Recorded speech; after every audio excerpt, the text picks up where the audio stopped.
Welcome to Firing Line with William F. Buckley Jr. A belated happy Mother's Day to our many viewers, listeners, and all. We express our deepest gratitude for joining us this evening, and I am your host, William F. Buckley Jr. On this occasion, most auspiciously, we find ourselves also rather belatedly, shall I use the term celebrating, an anniversary for approximately around this time of last year. The current president had issued a proclamation to the American public that, shall I quote, "We are in a different phase of the response to that pandemic than we were in March of 2020. When on March 13th, 2020, my proclamation 9994, the former president had declared a national emergency concerning the coronavirus disease 2019 COVID-19 pandemic.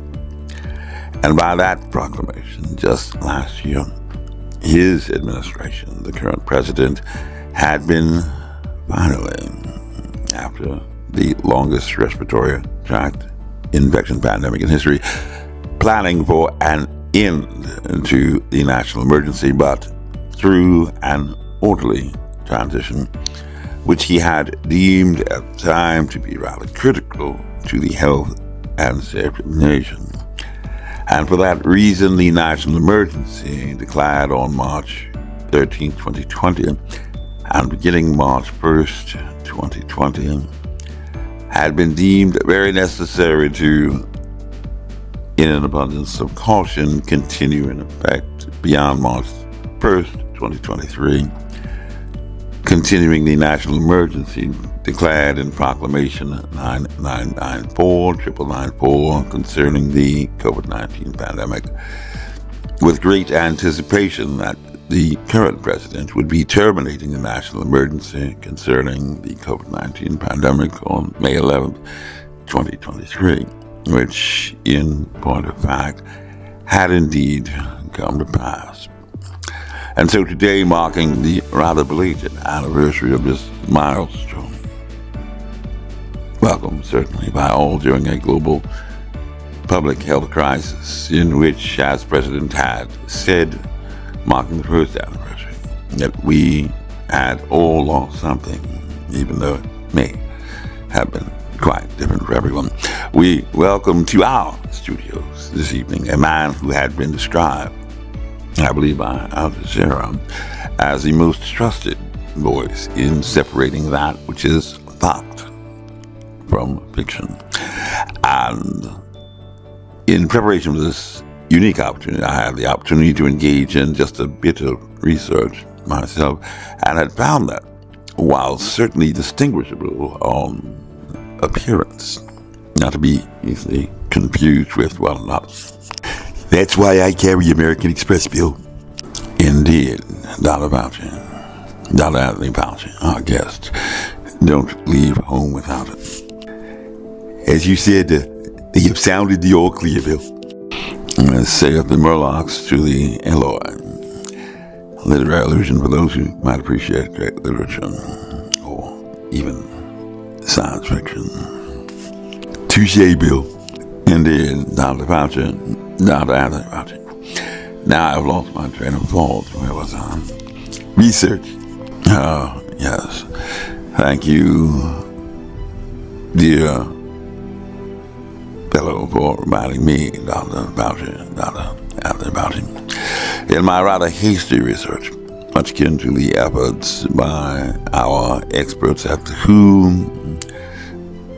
who had, by June 2020, examined a total of 172 observational studies on non-medical grade respiratory protection substitutes whose effectiveness against this virus both there as well.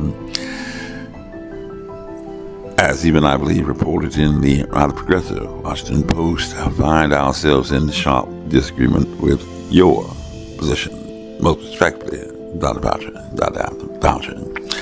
But in biography, even if not biology, my research, rather modest, had found that we are actually quite similar in at least some respects, beyond, of course, being human. And apparently once birthed from a mother's womb. In fact, we are both natives of New York. I in Manhattan, and you, of course, in Brooklyn. But we both had, in fact, attended Jesuit high schools. Myself, St. John's, Vermont, in Windsor, the United Kingdom, and yourself on the upper east side, not quite Western Park, and at a tuition-free and merit-based institution giving special consideration, rather special, to families in need of financial assistance, rather like a public school sponsored by the Jesuits. How kind. And while I would very much like to commence this discussion between two, shall I say, in all humility, distinguished graduates of a fine Jesuit education, by positing the question as to whether the esteemed Dr. Anthony Fauci carries in his head a comparison of the number of people who have died during this century from disease in contrast to those who have died not from war, but rather from persecution. For instance, these 6 million Jewish dead in Nazi Germany, whose number a novel coronavirus had far surpassed in only 2 years half the time required by Adolf Hitler during the Holocaust. I would like, first of all, to express our warmest and deepest gratitude for the fine doctor agreeing to participate in our discussion this evening and pursue his thoughts, much considered, in the continuing debate question, a question that had remained in the background of the recently and quite abruptly, I might add, terminated global public health crisis declaration of emergency regarding the origins of this rather novel coronavirus, which had even become the topic, I believe, of an intelligence community report. Your thoughts, please, Dr. Fauci. Dr. Anthony Fauci. Doctor. Well, thank you first for having me, Bill. You know that I like to keep an open mind and say that we should consider all possibilities until we definitively prove one, like the science. But I, together with many highly qualified, I want to emphasize that, qualified biologists, vaccinologists, and virologists, including a very recent paper by 21, such a big number, 21 internationally renowned virologists and evolutionary biologists from all over the world, large sample, indicate that we, although we, of course, like to keep an open mind, that it's possible, entirely possible, that it could be, as they say, a lab leak, but that the most likely explanation, of course, is a natural evolution from an animal reservoir to a human. And once you say that, Bill, which I believe is the more likely scenario, you've got to make sure, again, that you emphasize that you still keep an open mind for all possibilities, including the lab leak. Bill, you know I rely on people like that who have great experience in this field of science. That's what they do every single day, who again are open-minded in saying it's only conceivable, wholly conceivable, that you may have had a lab leak. So you got to keep an open mind of all possibilities, but they feel that the most likely explanation is a natural evolution from an animal host. Indeed, Dr. Fauci, Dr. Anthony Fauci, an animal host. And you place quite the party animal. And you place quite a few qualifications upon your own conclusions, keeping an open mind, of course. And it was my hope that we, in this discussion, could perhaps dig or just delve a bit deeper this evening, perhaps into your rationale, your thoughts, your reasons, and supporting arguments, therefore. In, I believe it was 2018, memory serves, just 2 short years before the emergence of a pneumonia, certain pneumonia of unknown etiology, and had been reported to have emerged in China, vicinity of Wuhan, with very limited wider community spread, I might add. And a colleague of yours in the medical and scientific communities, Dr. Robert Galay, a professor of undergraduate biology, dedicated to the instruction on the preliminary fundamentals of this discipline, in which, according to NCES, only as many as some 6% of those conferred a baccalaureate degree each year pursue as a major, with less than 2% continuing on to graduate studies, as you had yourself going into medicine, had made the rather rudimentary proposition that reproducibility of results and replicability of methods are fundamentally important aspects of the scientific method. Reproducibility and replicability are fundamentally important aspects of the scientific method. But you, Dr. Fauci, as well as several notable and prominent others who you call colleagues, have persisted rather dominantly, I might say, regarding the rather paradoxical, if not quixotic, claim of an evolving science, at least limited to our most recently terminated pandemic, in which science seeks to resolve anomalies as its chief function, at least according to former Thomas Kuhn, professor of the philosophy of science at the prestigious Ivy League College at Cambridge, outside Boston, Massachusetts, Harvard, my modest alma mater. I believe you had attended the College of Holy Cross, another Jesuit school, fine Jesuit school, before your medical studies at Cornell, finally joining us in the Ivy League. But I digress. Where was I?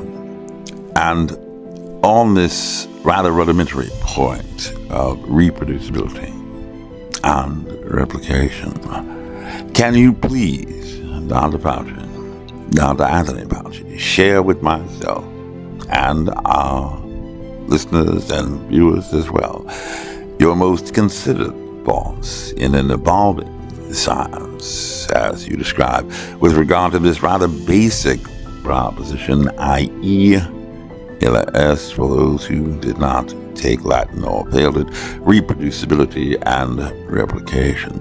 Perhaps I can be more specific, asking you to direct your comments, limit your comments to what you have described as the most likely scenario for the evolution of this virus, or Genesis in the beginning. You know, like I say, Bill, I like to keep an open mind and say that we should consider all possibilities until we definitively prove one. But I, together with many highly qualified biologists, vaccinologists, and even virologists, including a very recent paper by 21 internationally renowned virologists and evolutionary biologists from all over the world, indicate that we, although we of course keep an open mind, that it's possible, entirely possible, that it could be, as they say, a lab leak, but that the most likely explanation is a natural evolution from an animal reservoir to a human. And once you say that, Bill, which I believe is the more likely scenario, you've got to make sure that you emphasize all the time that you still keep an open mind for all possibilities, including the lab leak. Bill, you know, I rely on people like that who have great experience in this field. That's why I rely on them because that's what they do every single day. Who again are open-minded in saying that it's only conceivable, wholly conceivable, that you may have had a lab leak, as some, even yourself, may believe. May have had a lab leak. So you got to keep an open mind of all possibilities, but they feel, and I feel, we feel, that the more likely explanation is a natural evolution from an animal host. Indeed, Dr. Fauci and Dr. Anthony Fauci, that does sound rather familiar. A replication of method and reproduced result, as it were. So, shall we get more specific, perhaps, following that science, even if evolving? Throughout the most recent public health crisis, recently terminated, rather abruptly, and let us begin with rather rudimentary science from elementary school. I believe, I recall from my research, your family had run a neighborhood pharmacy in Brooklyn, dealing drugs to residents in Brooklyn. As a boy, you had held various jobs there, including working the register, dealing with the money and the cash, and also delivering prescriptions, not preparing, of course, or so I would assume, while you were being educated in the public schools, not private schools of New York, even Brooklyn, quite tragically. Perhaps I had been homeschooled until the 8th grade. But regardless of our rather unique path to a fine Jesuit education, certainly at some point in your early grammar school, perhaps even as late as middle school, you had come into some familiarity with the thought repeated by Dr. Edward John Woolhouse, a professor of infectious disease epidemiology at the Usher Institute in the College of Medicine and Veterinary Medicine at the University of Edinburgh, Scotland. I believe around 2012, coincident with the emergence of MERS in China, only the second human coronavirus in all of human history to present a clear and present danger to all mankind as a purportedly infectious disease, for at that time he had quite proactively decided to set upon an endeavor to take inventory of all of the then current threats to mankind that had been presented by viruses. And yet, although Nobel laureate Dr. Joshua Lederberg, youngest recipient of the Nobel Prize, albeit as a team member, had proffered the much-quoted, albeit lifted from context, claim that the single biggest threat to man's continued dominance on the planet is virus. Dr. Woolhouse had found only a total of 219 viruses, rather small number, that had presented any threat at all to mankind. And certainly you are well acquainted with the works of Dr. Patrick Fortrere, the head of the Department of Microbiology at the distinguished Pasteur Institute, well known at least in the scientific community for his work on viruses generally, the evolution of life, and the rather intriguing topic of archaebacteria, a domain of single-celled organisms that lack cell nuclei, bacteria without a brain, as it were. This virus isn't stupid and are therefore prokaryotic. Wonderful term, as you say. In fact, it was Dr. Fortrere who was the first to use the abbreviation of Last Universal Common Ancestor, or LUCA, in a 1999 paper, contrast to our proximal origins by at least coincidence.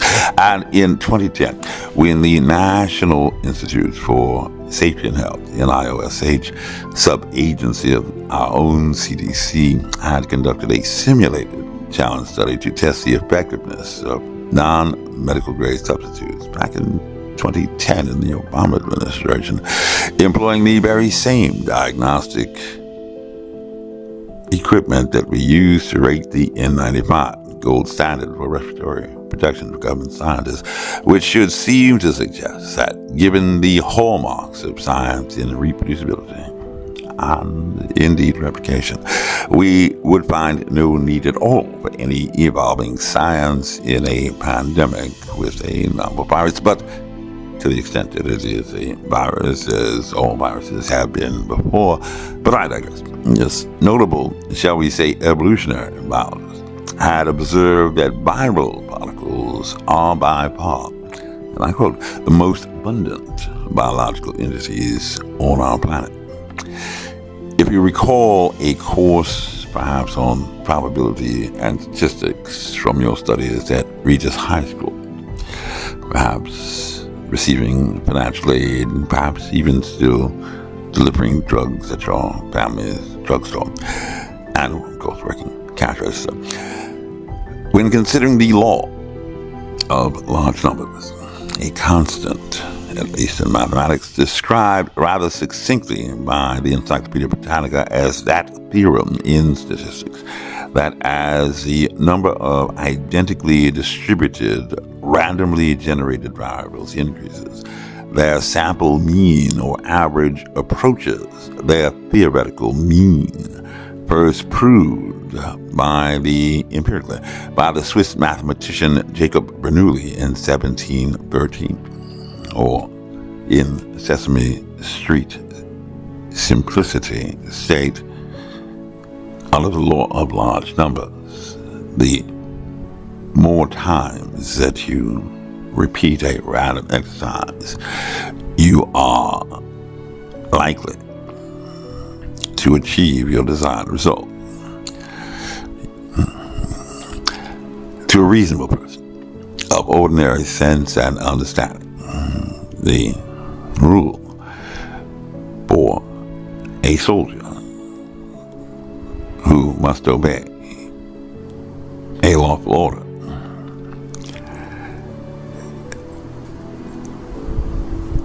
while a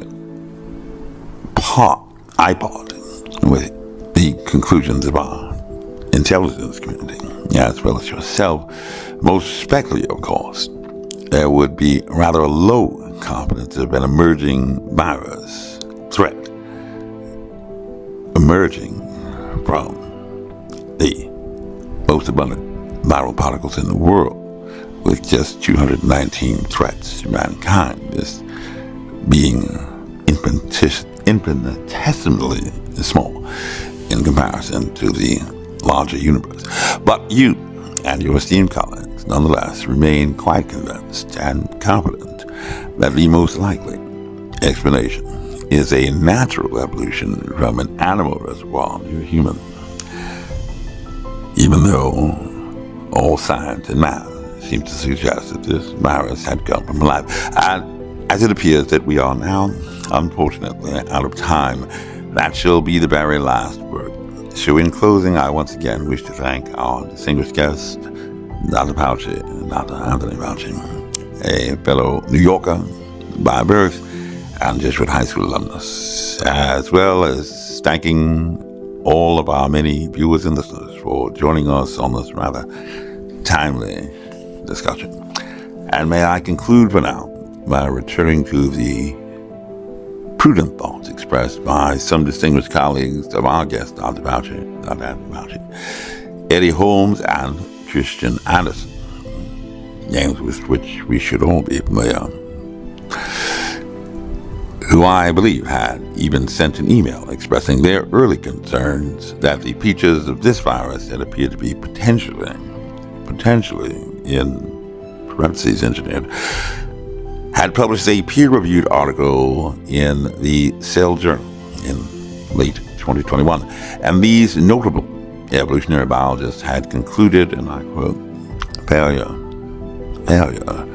to comprehensively investigate the zoonotic origin through collaborative and carefully coordinated studies would leave the world vulnerable to future pandemics arising from the very same human activities that have repeatedly put us on a collision course with novel viruses, reproducibility, and replication. Novel viruses indeed. I am your host, William F. Buckley, Jr. Good evening. This message was approved by Major Mike Webb. Honest.